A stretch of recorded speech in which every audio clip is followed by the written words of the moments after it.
இப்போ நம்ம வந்திருக்கிற இடம் வந்து பவுலுடைய எத்தனை மடல் எழுதியிருக்காரு அப்படின்னு நம்ம பார்க்க போகிறோம். நம்ம இந்த பிள்ளைங்க கிட்ட கேட்போம் என்ன பண்ணுறாங்க. மிக முக்கியமான திருத்துதர்களில் ஒருவராக கருதப்படுகிறார். பிறப்பு பெயர் சவுல்.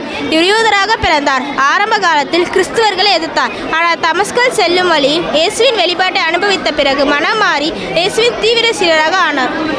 புனித பவுலின் குணநலன்கள்: ஆழ்ந்த பக்தி, கடின உழைப்பு, அறிவாற்றல், துணிவு, துன்பங்களையும் சிறைகளையும் எதிர்கொண்டு சுவிசேஷத்தை பரப்பியவர், மிகுந்த அன்பு கொண்டவர். ஆனால் தேவபணி குறித்த வகையில் கடுமையான ஒழுக்கத்தை வலியுறுத்தினார்.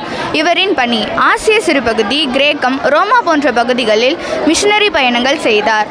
தேவ ஆலயங்களை நிறுவி விசுவாசிகளை உறுதிப்படுத்தினார்.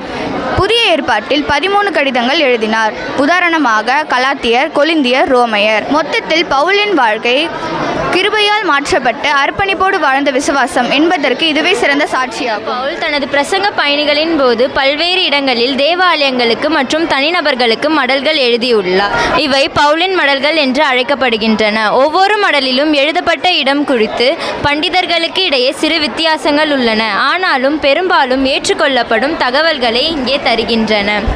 தெசலோனிக்கேயருக்கு முதல் மற்றும் 2ஆம் மடல்கள். எழுதிய இடம் கொரிந்தோஸ். ஆண்டு கிபி 50-51. உள்ளடக்கம்: கிறிஸ்துவின் 2ஆம் வருகை, விசுவாசத்தில் நிலைத்திருத்தல். கொரிந்தியருக்கு முதல் மடல். எழுதிய இடம் எபேசு. ஆண்டு கிபி 54-55. உள்ளடக்கம்: சபையின் ஏற்றப்பட்ட பிரிவுகள், அன்பின் முக்கியத்துவம், உயிர்த்தெழுதல் பற்றிய போதனை, விசுவாசத்தால் நீதிமானாக்கப்படும் யூத சட்டத்தின் பங்கு. மடல்கள்: எபேசியருக்கு, பிலிப்பியருக்கு, கொலேசியருக்கு, பிலமோனுக்கு. இவர்கள் எழுதிய இடம் ரோம் சிறைவாசம். ஆண்டு கிபி 60-62 வரை. திமோத்தேவுக்கு முதல் மடல். எழுதிய இடம் மகத்தோனியா. ஆண்டு கிபி 63-65.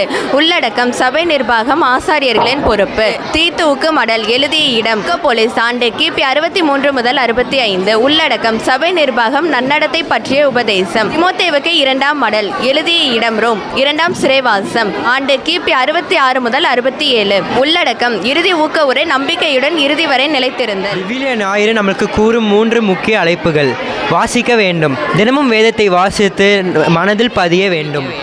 பிள்ளைங்க சொன்ன மாதிரி தான் பவுலடிகளார் வந்து 13 மடல்கள் எழுதியிருக்கார். நீங்கள் இதை பார்க்கலாம். ஏன் இந்த கப்பல் இருக்குது அப்படின்னு நீங்கள் நினைக்கலாம்.